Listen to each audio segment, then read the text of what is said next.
നമസ്കാരം. അങ്ങനെ ഒരു മാറ്റവും ഇല്ല. പതിവ് പോലെ ഇന്നും സൂര്യൻ കിഴക്ക് തന്നെ ഉദിച്ചു.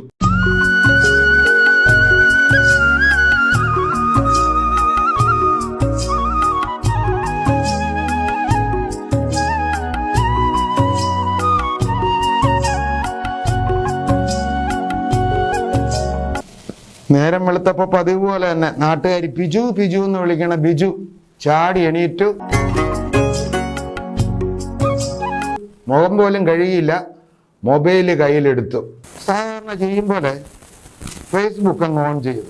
2 ദിവസം കൊണ്ടുള്ള ഞെട്ടല് ഇപ്പോഴും ബിജുവിന് മാറിയിട്ടില്ല. പെട്ടെന്ന് കണ്ടതും അത്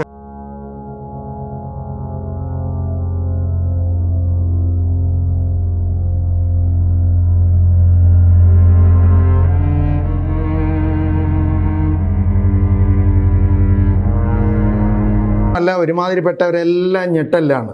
ഇനി ബിജു ആരാണെന്ന് പരിചയപ്പെടുത്തി തരാം. പ്രത്യേകിച്ച് ഒരു ജോലിയില്ല, എന്നാലും സുഭിക്ഷമാണ്. വെളുപ്പാങ്കാലമാകുമ്പോൾ ഫേസ്ബുക്ക് ഓൺ ചെയ്യുക.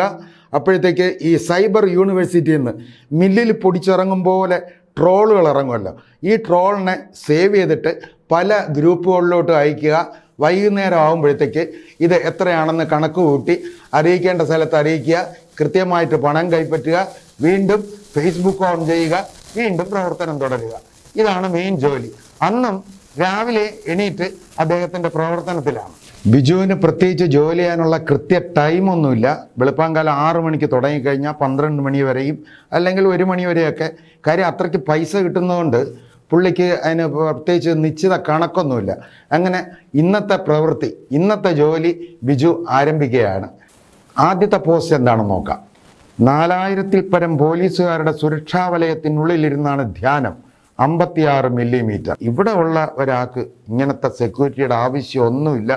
പുള്ളി ഒറ്റയ്ക്ക് മാത്രമേ നാട്ടുകാരുടെ ഇടയിൽ നടന്നു പോകാറുള്ളൂ. ഒറ്റയ്ക്കാണെങ്കിലും പുള്ളിക്ക് ചുറ്റും ഒരു 500 പോലീസുകാരെങ്കിലും വേണം. യാത്ര ചെയ്യുമ്പോൾ ഒരു 500 വണ്ടിയുടെ അകമ്പടി പുറകേ വേണം. പിന്നെ രക്ഷാപ്രവർത്തനത്തിന് ചെടിച്ചട്ടി മസ്റ്റാണ്. ഒരു പടുവിഡ്ഢിയുടെ പ്രഹസന നാടകത്തിന് രാജ്യത്തെ ജനങ്ങളുടെ 100 കോടി രൂപയാണ് ചിലവാക്കുന്നത്. 4000 പോലീസുകാർ, 10 നേവി കപ്പൽ, 5 ഹെലികോപ്റ്റർ, 10 പോലീസ് സൂപ്രണ്ടുകൾ, 25 ക്യാമറ, ആകെ ചെലവ് 100 കോടി. ഒരു ഉളുപ്പും തോന്നുന്നില്ലേടേ. കെട്ടിയ ഭാര്യയെ പാതിയിൽ ഉപേക്ഷിച്ച, വായി തുറന്നാൽ 916 കള്ളം മാത്രം പറയുന്ന ഭൂലോക ഫ്രോഡ് പറയുന്നു ഞാൻ ദൈവത്തിൻ്റെ അവതാരമാണെന്ന്. എന്തായിരുന്നാലും ബിജു കൃത്യമായിട്ട് 916 എന്ന് പറഞ്ഞതിൽ സന്തോഷം. നേരെ മറിച്ച് നമ്മുടെ ശിവൻകുട്ടി മന്ത്രിയായിരുന്നെങ്കിൽ ഇതിന് 9016 എന്ന് പറഞ്ഞേനെ. അതെന്തായാലും ഭാഗ്യമായി. കണ്ണടച്ചിരുന്ന് ധ്യാനിക്കുമ്പോൾ കണ്ണട എന്തിനാണ്? ഇരിക്കുന്ന സ്ഥലം മഹത്തരമായതുകൊണ്ട് ഇരിക്കുന്ന ആൾ മഹാനാവുകയില്ല. അടുത്തുള്ളത് കുറേ ലെൻസുകൾ, ക്യാമറ, ഇതിൻ്റെ ഇടയിൽ ഒരു കുറുക്കൻ ഇരിക്കുന്നതാണ്. അടുത്ത് കുറേ ഫോട്ടോഗ്രാഫറുടെ ഇടയിൽ ഒരു കഴുത നിൽക്കുന്നതാണ്. ഇതാരെയാണ് ഉദ്ദേശിച്ചതെന്ന് പറയാൻ വയ്യ. ഇന്തോനേഷ്യ, സിംഗപ്പൂർ, ദുബായ് വഴി കറങ്ങിത്തിരിഞ്ഞ് കേരളത്തിലെത്തിയ ഏതോ ഒരു മഹാനുണ്ടല്ലോ, അദ്ദേഹത്തെ ഉദ്ദേശിച്ചാണോ? എന്തായാലും അങ്ങനെ ആവാൻ വഴിയില്ല. ധ്യാനത്തിന് പോയപ്പോൾ കൊണ്ടുപോയ സാധനങ്ങളുടെ കണക്കാണ് ബിജുവിൻ്റെ അടുത്ത കണ്ടുപിടുത്തം. നിക്കോൺ, കാനോൺ, സോണി കമ്പനികളുടെ 250 ക്യാമറ വിത്ത് സ്പെഷ്യൽ ഫോട്ടോഗ്രാഫേഴ്സ്, 1000 റിപ്പോർട്ടർമാർ with 250 TV live camera, 250 SPG കമാൻഡോകൾ. ഇനി ഒരു 10 മിനിറ്റ് ബ്രേക്കാണ്. കാര്യം പുട്ടും കടലയും റെഡിയായെന്നകത്ത് വിളിച്ചു പറഞ്ഞിട്ടുണ്ട്. അത് കഴിക്കുന്നത് വരെ ബിജു മൊബൈൽ കൈ കൊണ്ട് തടവില്ല. കഴിഞ്ഞു. മൊബൈൽ വീണ്ടും എടുത്തു. പ്രവർത്തനം ആരംഭിക്കുകയായി. മന്ത്രം ജപിക്കുന്ന നാവുകളേക്കാൾ ഞാൻ ഇഷ്ടപ്പെടുന്നത് അധ്വാനിക്കുന്ന കൈകളെയാണ്. വിശക്കുന്നവന് അന്നമേകാത്ത മതങ്ങളിലോ ദൈവങ്ങളിലോ എനിക്ക് വിശ്വാസമില്ല. ബുദ്ധിശൂന്യൻ്റെ ഏറ്റവും വലിയ ആയുധമാണ് വർഗീയത. ബിജു രോമാഞ്ച കഞ്ചുകിതനായി. അതും പല ഗ്രൂപ്പുകളിലോട്ട് ഷെയർ ചെയ്തു. ഇനി അടുത്തത്. സ്വാമി വിവേകാനന്ദൻ്റെ പ്രതിമയ്ക്ക് ജീവൻ വെച്ചാൽ ആ സെക്കൻഡിൽ തീരും സകല ഉഡായിപ്പും. ജീവനുള്ള പല പാവകളും ഈ 10 വർഷം കൊണ്ട് തലങ്ങും വിലങ്ങും നടന്നിട്ടും ഈ താടിക്കാരനെ ഒന്നും ചെയ്യാൻ പറ്റിയിട്ടില്ല എന്ന് ഈ പാവം ബിജുവിന് ചിന്തിക്കാനുള്ള തലച്ചോറുണ്ടെങ്കിലല്ലേ പറ്റുള്ളൂ.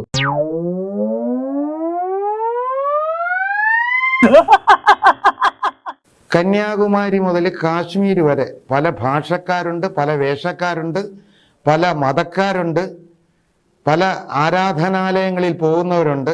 വിവേകാനന്ദപ്പാറയിൽ ഈ പറഞ്ഞ ഇന്ത്യക്കകത്തുള്ള ഏത് മതസ്ഥർക്കും വന്നിരിക്കാം, പ്രാർത്ഥിക്കാം, ബാക്കി എല്ലാ കാര്യങ്ങളും ചെയ്യാം.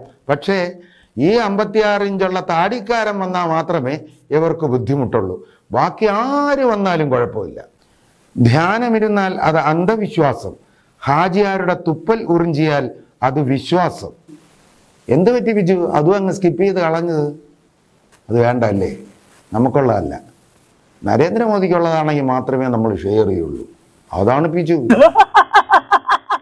അങ്ങനെ ബിജുവിൻ്റെ ഇന്നത്തെ ജോലി ഇവിടെ അവസാനിക്കുകയാണ്. ബിജു മൊബൈൽ താഴെ വെച്ചു. ഇനി അത്യാവശ്യം ബിജുവിന് ചെയ്യേണ്ടത് എത്ര എണ്ണം ആ ഗ്രൂപ്പിൽ വിട്ടു, എത്ര എണ്ണം ഈ ഗ്രൂപ്പിൽ വിട്ടു, പേഴ്സണലായിട്ട് എത്ര എണ്ണം വിട്ടു, ഇത് കൃത്യമായിട്ട് കണക്ക് കൂട്ടാനായിട്ട് ബിജു മെനക്കെടണ്ട. ഭാര്യ വന്ന് കൃത്യമായിട്ട് കണക്ക് എഴുതി ബിജുവിൻ്റെ കയ്യിൽ കൊടുക്കും. ബിജു അത് കൃത്യമായി അറിയിക്കേണ്ട സ്ഥലത്ത് അറിയിക്കും. ബിജുവിൻ്റെ പൈസ കൃത്യമായിട്ട് പോക്കറ്റിലെത്തും.